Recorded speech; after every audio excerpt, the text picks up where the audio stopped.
it's me again. I know it's been a while since I made a video, but it's been a trying time. And tomorrow marks 4 days since I had the bilateral mastectomy and the surgery that I had been dreading for months. So the surgery went well. I was wheeled in at, I don't know, we had to get there at 6:30 or 6, something like that.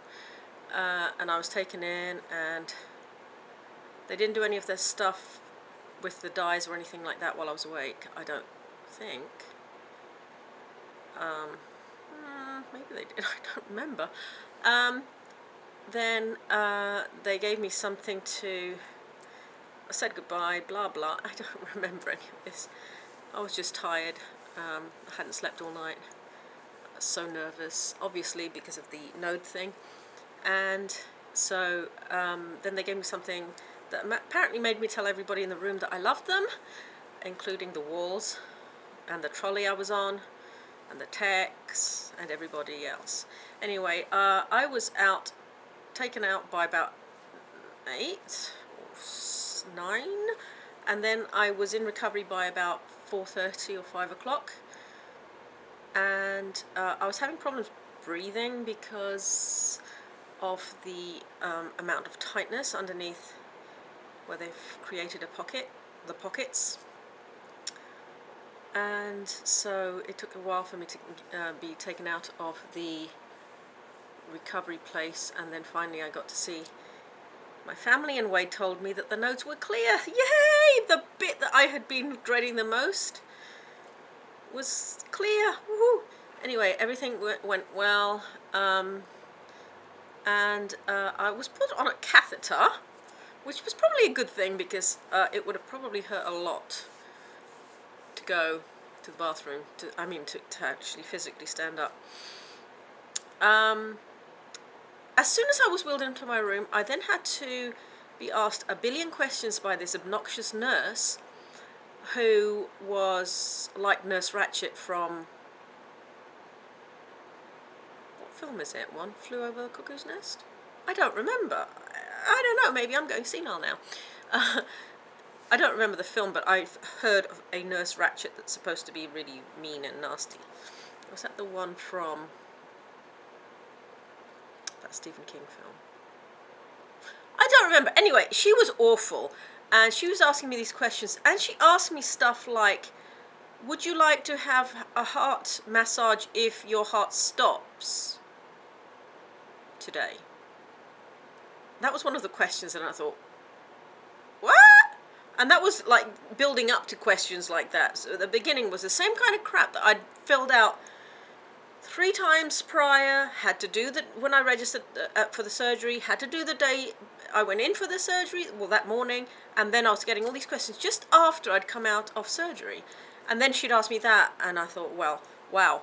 And then she said I had the pain pump like I had for the tummy tuck already installed, but I had this thing through an IV in my hand, which I still have a mark, and she said, you can press on it every time you need more pain medication, but she said, but if you press on it too much, you could go into respiratory arrest, but you're only able to press every 10 minutes anyway, which means that you won't overdose.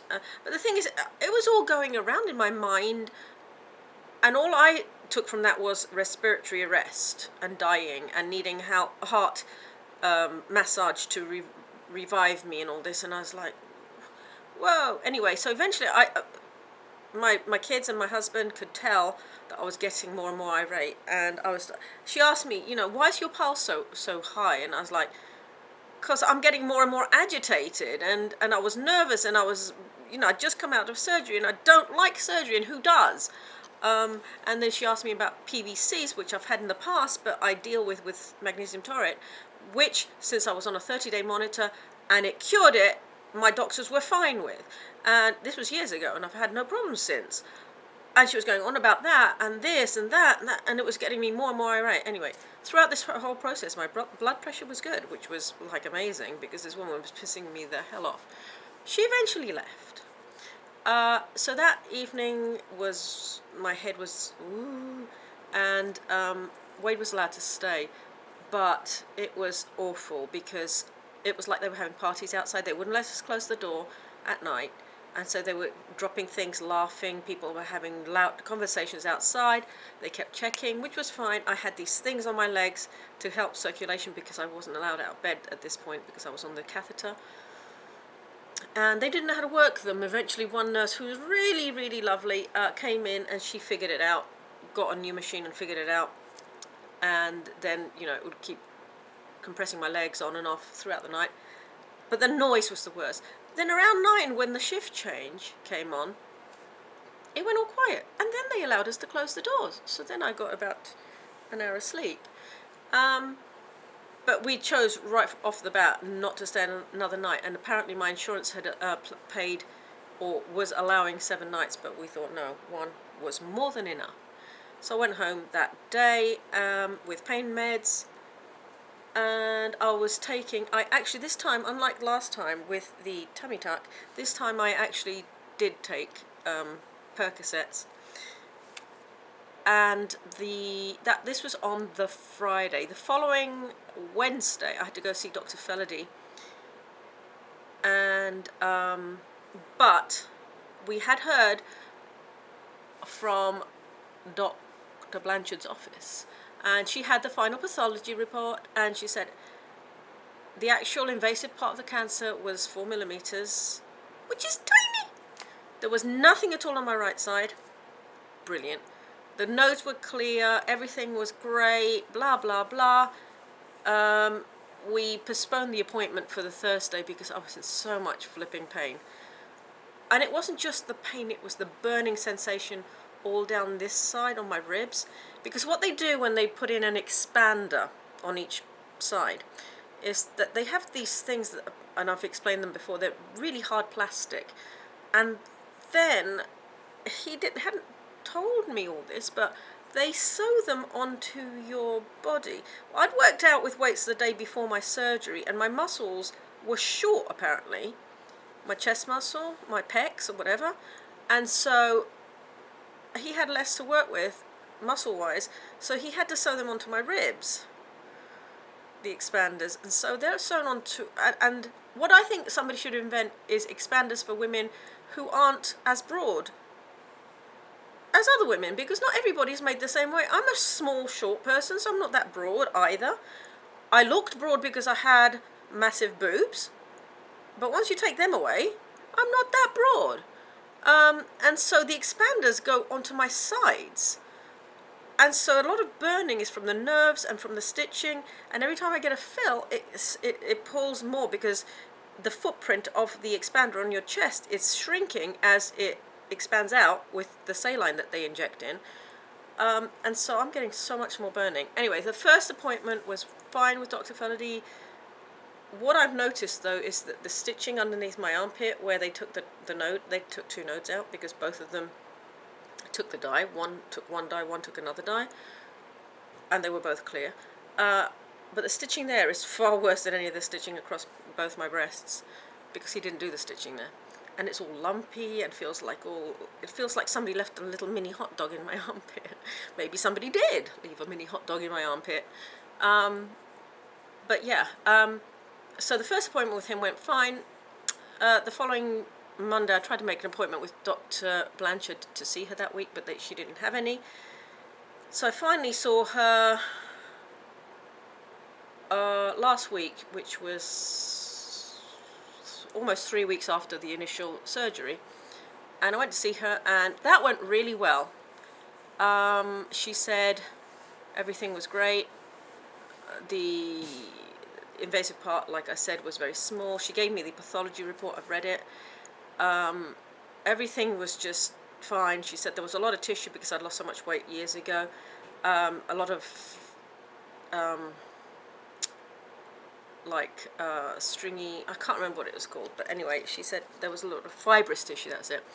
And they removed a lot of skin because they'd shrunk from an H to a triple D,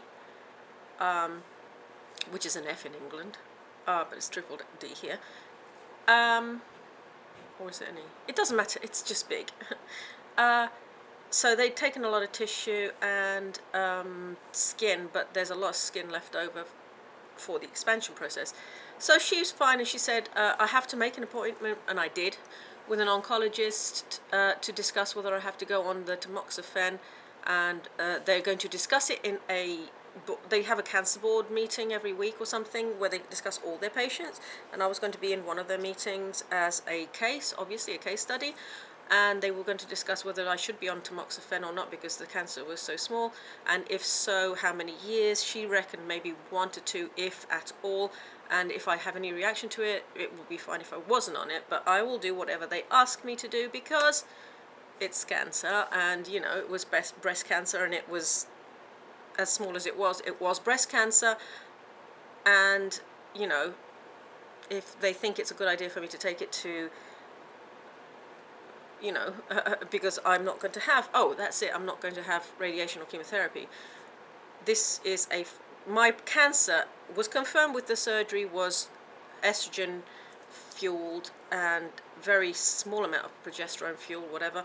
So estrogen blocker would be a good idea, but they'll discuss it, blah, blah, blah. I see her on the 28th of April, March the 28th. Anyway, so going back, the first Wednesday I saw Dr. Felady, he checked, fine. Second Wednesday I went in for my first fill. So they have these little magnets and they put it on your chest, and it leaves a little mark where the valve is. Then what he does is he sticks a needle in. The first time I didn't feel it on this side. And then he takes out a little bit of the fluid just to make sure it's in the right place. If it comes out blue, then it's the right place. Then he put in 30 cc's, and I didn't feel anything, so I said, oh, keep going. And then he put in another 10, and I started to feel it, and then he put in the last 10 of that 50 cc thing, and I thought, oh, I can feel it underneath the muscle. At that point, I was starting to be able to get in and out of bed, because this was 12 days post-surgery, and I was starting to be able to get in and out of bed by myself without having to drag like this pulley system that we've got, sort of like with the things wedged so that I can pull myself up. After that appointment, I couldn't do that. I had to have help getting in and out of bed again. Well, out of bed again. Pardon me. The left side, though, he had to pull out from underneath, because the thingy is up here, the expander is up here, but underneath, where he's left a lot of skin on both sides, I had a seroma on the left side, shockingly enough, because like I got the seroma on the left side on my hip, and so he had to extract 75 cc's of bloody, fluidy stuff, and that was great fun. And then he put in 50 cc's of saline. The second time I went in for a fill, he did the same again, 50 and 50, and he only extracted 50 cc's of bloody fluids out of that side. Yesterday was my third fill, where I'm up to 400 cc's now in each side, and there was no fluid. Well, there was a little bit, but he didn't think it was worth extracting, and Billy went to that appointment yesterday with me, so he was like turned away the whole time. But I need someone, 2 people, to help me up after the fills, because it gets very, very sore, because it's all muscular and it's all around the sides and everything. I also needed 4 stitches in my left side yesterday, because he's been watching the left side, because there's like a little gap that won't close. And so he said, because of the fact that I'm a cancer patient, he had to do the stitches just to make sure that blah blah, no infection stuff. So I went in and had that done yesterday. So that was my third fill, and I'm up to 400 cc's. We're planning on going up to 500 cc's and seeing how I feel from there. Thing is, these things look very odd to me. He left plenty of skin, and I'm not going to show this. Oh, I will say this. The seroma, or the fluid retention that's developed in this side, has also developed in my hip. So now I'm having the same problem with the hip, like bulge thing, that I had after my tummy tuck. And after all that work he put into to get rid of it, it's come back. So he says he'll deal with it, but because I'm in so much like discomfort with the boobs, we're leaving that for now. And I'm also like really poochy at the front because of all the fluid. It's like spongy and stuff. I am missing working out. Tomorrow is 4 weeks since my surgery, and today marks 4 weeks since I've treadmilled or lifted weights. Although I did do a little bit of leg work the other day in bed. I just like this tightness underneath my my expander thingies. Oh, I asked him about it yesterday. I was lying on the thingy, and I said, "What is this thing?" And I thought it was the band of. It was just beneath here, and I thought it was the band of cadaver tissue that they put in as part of the pocket building process. And he said it's a rib, and I'm like, "What the hell? How's that rib like sticking out so far? It's not a rib. It feels like a really thick band of muscle or something." But he said it's a rib, so I don't know what's going on there. Yeah, so what happens next is I go in for at least 2 more fills up to 500, and then I was hoping to go up to 550 because they took out 700 from each side of tissue and stuff. The equivalent of 750 something. So I was hoping to go up to like 550, which probably leaves me about like a small D cup. Because there is no breast tissue, just the skin and the little layer of fat that was underneath that, and that's all the breast tissue I have. I mean, I can see veins and stuff, but whatever. They look so awful, really deformed. I mean, they don't look so bad like this, because I'm not going to show anything, but really they look quite awful. But I mean, at least the cancer's out. Yeah. The other thing is, after we're done with the fills, then we leave it for 30 to 60 days. I asked again last week how long this was going to be after the fills were done. And he says 30 to 60 days. And then after that, I have to go in for another surgery, which will be at least 3 hours. Because instead of just it being a simple swap out thing, because of the amount of tissue I had and still have, and the pockets, the way they're forming, he's going to have to redo the pockets and rebuild each side, because on this side, when they expand them, it's expanding out to the side more than, well, it's expanding out and to the side rather than filling the pocket that he's left. So he's going to have to rebuild the pocket, so it's going to be at least 3 hours surgery. So that will be the next surgery. That will be around May. And then there'll be a surgery to construct the nipples. And the last part is the tattoo of the areola. And then if he has to do any touch-ups, he'll do it like he did with my tummy tuck in the office, like if there's dog ears or whatever at the sides, because there is already dog ears. This bit in the middle, it's weird. It's very hard for them, especially with the amount of skin I had because of the size of my breast, to do like anything that looks halfway like normal at this point, you know, at the point where they did the surgery. I came out of surgery with the expanders filled to 250, so I've had 50, 50 and 50 to take me up to 400. So that's it about the boobies. It's very hard to breathe. I was just done yesterday. Last week I had a really weird reaction to the Percocet because I was back to taking Percocet just on filler days, and maybe the day or two after, and then I went to Tylenol. But I had a weird reaction last week to the Percocet because I was in so much pain last week. I was taking it every 4 hours again, which I hadn't done the previous week, and I had the same head feel after the last Percocet on Thursday morning, because Wednesday's fill day, that I'd had when I came out of surgery. I was all spacey, my hearing went all weird, I felt really, really nauseous, and I thought I was going to throw up for hours. I didn't, but I felt like it. But the tightness underneath it's so similar to when I had the tummy tuck and muscle repair part of it. It's really hard to cough, because I can't really cough. I haven't sneezed since my surgery, and every time I've come close, I've been like, oh, please don't, please no, hold my nose and stuff. And I can't laugh either. It's so painful to laugh. But yeah, so I had the fill yesterday, and I did not sleep last night at all because I was scared to take Percocet. Tylenol was not even making a dent. I took 0.5 milligram of Xanax at 7 o'clock this morning because I was so, like, I was in the pain, moaning all night. And this morning I just took a 0.5 milligram of Xanax, and it helped my muscles relax enough that I was able to sleep for like 3 hours. And I'm just so tired. It's been 4 weeks of really bad sleep.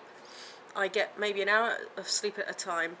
My eyes always feel tired because I'm just not getting enough sleep. Like good sleep. I'm dreaming a lot, probably because of the amount of stuff that I've taken.